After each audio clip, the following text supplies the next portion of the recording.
Okay, this is part 2 of the ZQuest tutorial. Here we'll be making the first cave and possibly some other things. So let's open the tutorial quest, go back to the screen we were on. Okay, and now, to make the cave, there's two ways you can make a cave. You can either create a whole new screen to put the cave on and then link the two together with warps, or you can use the Screen 80 cave. Here I'm going to be using the Screen 80 cave because it's simpler. And so, here's what it is. Down here, you'll see Screen 80. There's a cave already made there.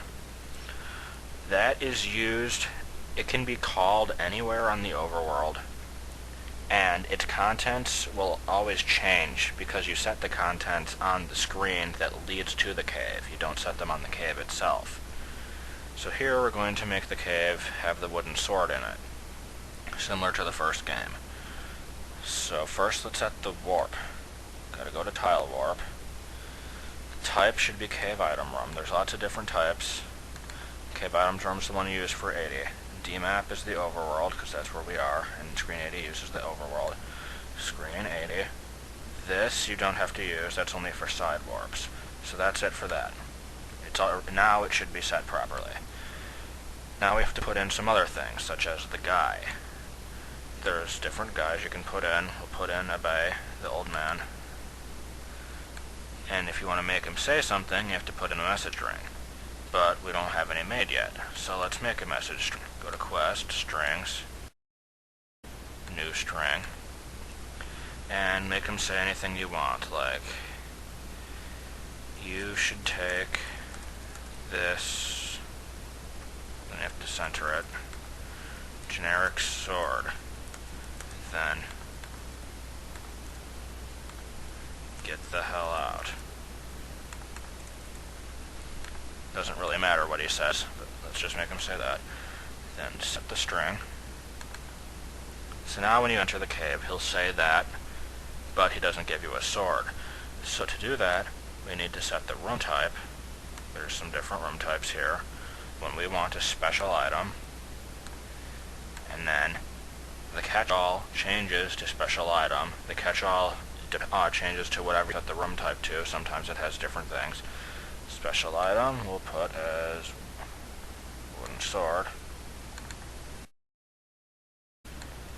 And let's see if it worked. Okay. So now all that's good.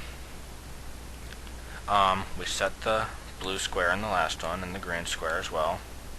So I think all of that should work. There's one thing that I forgot to make here, but I left that out intentionally to show. So let's save it.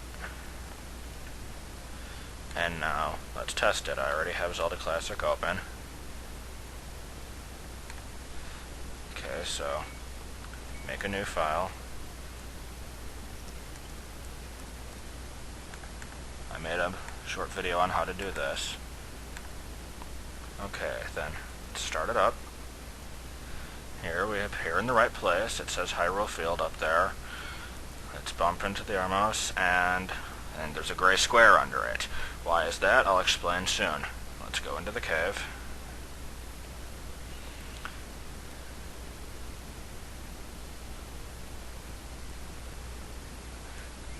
And it all seems to work properly. Come out where the blue square showed. And then that's it for now. If you try and go somewhere else, it'll be a blank screen. So, we're done with that. Now, let's go back to editing the quest. One thing I noticed is that I didn't put on the quest rule to make faster strings, so let's put that on.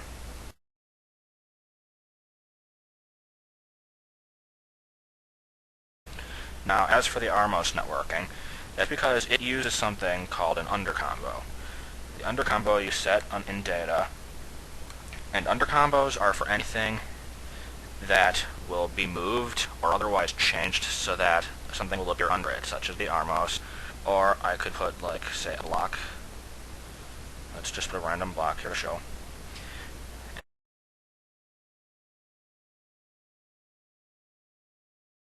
There's more than just these combos. You can switch them by clicking these boxes over here, or you can hold shift and use the arrow keys.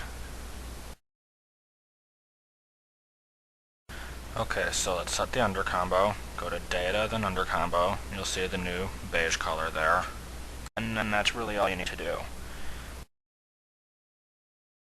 Now let's make this one of the blocks that you can push. So to do that, we'll need to use a flag. To use flags, you go to the icon down here, and the number says what kind of flag it is. You can change the number with the / and asterisk keys by the numpad. And how do you know what they do? Well, you could learn that through experience, or you can go up to Tools, then Flags, and it lists all of them there. The one that we need is Push All Directions, number 2. So let's put that one on the block. Then you press Escape to stop editing flags. If you ever need to see what flags are on the screen, you can just press F and it will show all of them. And similarly, if you need to see what's walkable and what's not, you can press W to show that. If you want to view the C sets of things, you can press Q and the numbers will pop up to show C sets. You can press Q again to show what types things are, what combo types. 0 is nothing, 2 is a cave, 4 is an armos, 8 is a push weight block. There's lots of different types there. And there's lots of other hotkeys, but I'll explain some of those later. So let's save again, do F2, it's a shortcut, and test it again.